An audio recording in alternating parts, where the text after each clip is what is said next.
I've got this floor joist up here. I got it wedged in tight. I don't have it nailed or anything, so I can kind of tap it one way or another.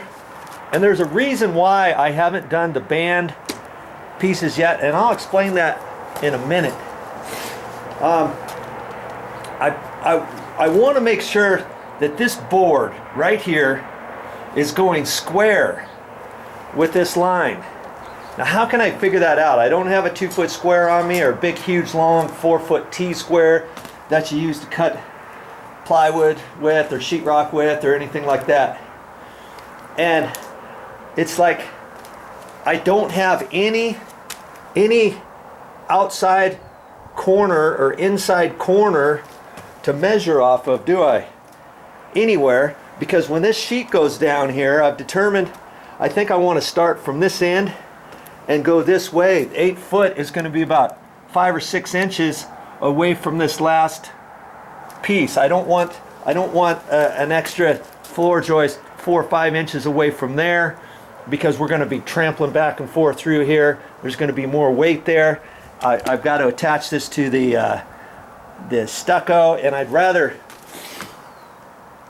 have it attached over this way on this side, if that makes sense. So my sheet is going to start from there. But how do I know? Do I know 100% for sure that if I were to go straight through this column and across, that this corner is perfectly square? Well, how can I figure that out? Well, I'm going to show you how to do that right now. Now, why is that important, Joe? Well, here's the reason why it's important. Because when you, if you just put this up, let's say we go across, and I've already measured, and let's say the end of the plywood's there, and you go 16-inch centers. I want 32 to the center of this 2x6 joist going over here, and I measured the same thing from that point over to there. So this is exactly right, assuming that that is square with this, because the long piece of plywood is going to go against this edge right here, and I want to make sure that it stays tight to that. And if that's not, and if I measure from there and I put all my joists in, I'll just put the joists in, Joe. Just measure off of there. Boom, boom, boom, boom, boom, boom, boom. And then it's like when I get to this last piece and I cut this 4x8 sheet, what if the end might fit right there, but what if it goes way over the board or way under the board? If it goes under the board, meaning if it's not flush with the outside edge, I may think, oh man, I have to cut this notch further, and I have to move it over 3/4 of an inch. Then I have to measure from there to nothing, cut that off, and now all of a sudden, my joist that I've already nailed in with joist hanger nails and stuff, I've got to move that over because it's not hitting now, or I have to put a scab on the side of it or trim it off if it's going over or whatever. So that's the reason why we need to figure this out, okay? And here's my trick to figure this out, that I can measure this and know that it's square with just my tape measure. Okay, here's the formula. Have you ever heard of the 3-4-5 method? That means from this point right here, if I measure over 3 feet from this inside point, 3 feet over to the outside edge, and then I measure from this point out 4 feet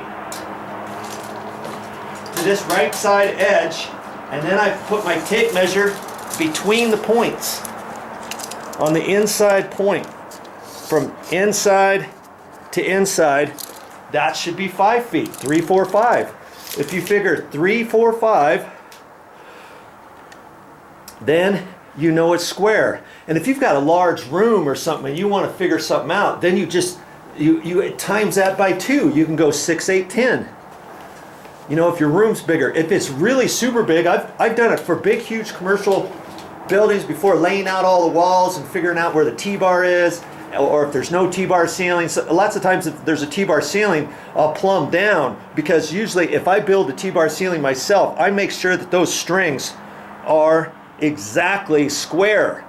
And if I got a huge room, then once I get the strings up, after I put the wall angle up at the ceiling, I can measure out. I can measure along the string, just the string, after I have it pulled really super tight. And it's not, it's jet line, it's called. It's a string for T-bar ceilings. You can pull it really super tight. It's really thin, and it's hard to break that stuff. So I wouldn't want to go 3, 4, 5 if I've got a room that's 80 feet by 40 feet or something like that. So I wouldn't want to go 6, 8, 10. I would want to go like 12, 18, or 12, 16, and 20. And I measure that off, and then I have somebody help me hold the tape measure really tight, and then put a little pencil mark on the strings, and then I'll continue the side, and that's how I get my square. Now I can do that on a small scale too. So what I'm going to do here is I'm going to measure 3, 4, 5. Okay, and I'll see if this is square with this. I'm not sure if it is or not. I don't think it is. I have not done it yet.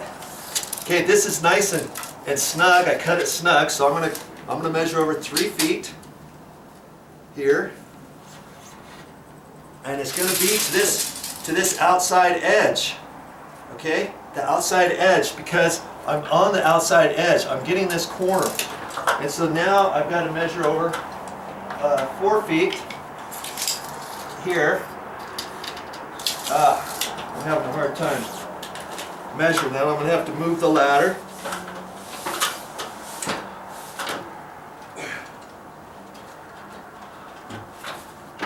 Now maybe I should be able to get all the angles here. Okay, so now I'm going to come out 4 feet. This is interesting, huh? Okay, I'm going to measure 4 feet. This is going to determine, and it's this inside edge, because I don't want to go to that edge. I want this inside, because I'm getting the inside of this box. Basically, I'm measuring half of a box. 3, 4, 5. Okay? And so now, if I take the tip of my tape measure, and then I have to read the inside edge here. Drum roll. I gotta hold it right there.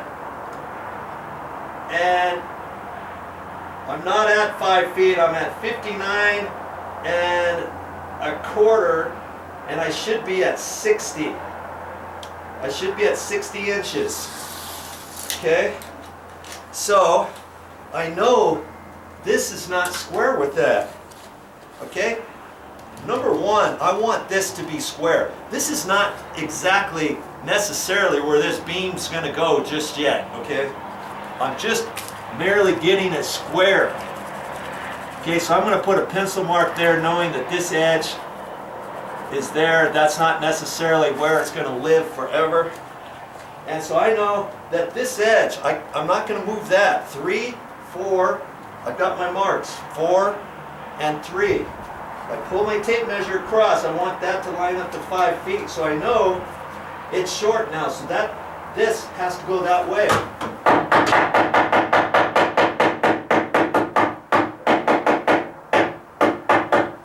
I got to make sure that that's still on, and I'm going to measure this again. Right to the inside to inside, I got 59 and 5/8. I need to go over to 60.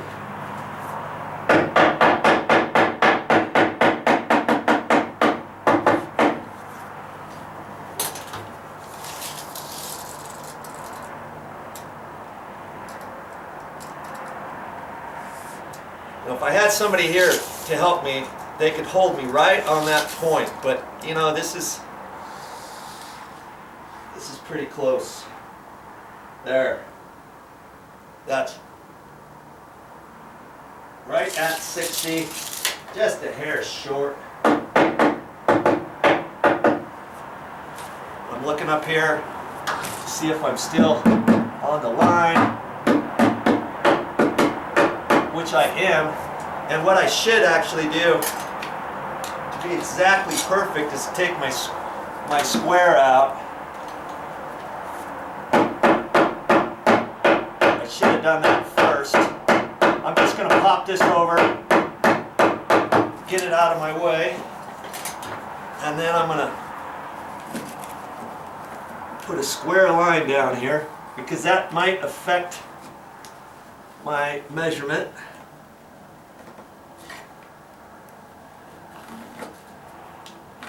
Okay. Yeah, geez, all this, that's because this is all existing. I don't know anything square. Obviously, we now know that this is not square with this. And that matters because our 4x8 sheet of plywood is square, right? Okay, I got that, where that goes. Measure this again. Remember our 3, 4, 5. So I measured over this way, 3 feet. I can double check it on my pencil mark down there. Hey, what happened? It should be right on. And if anything, it's slightly off. Maybe because I had the ladder there. We want to get this lined up because this is a straight, I'm using this as a straight line for the plywood.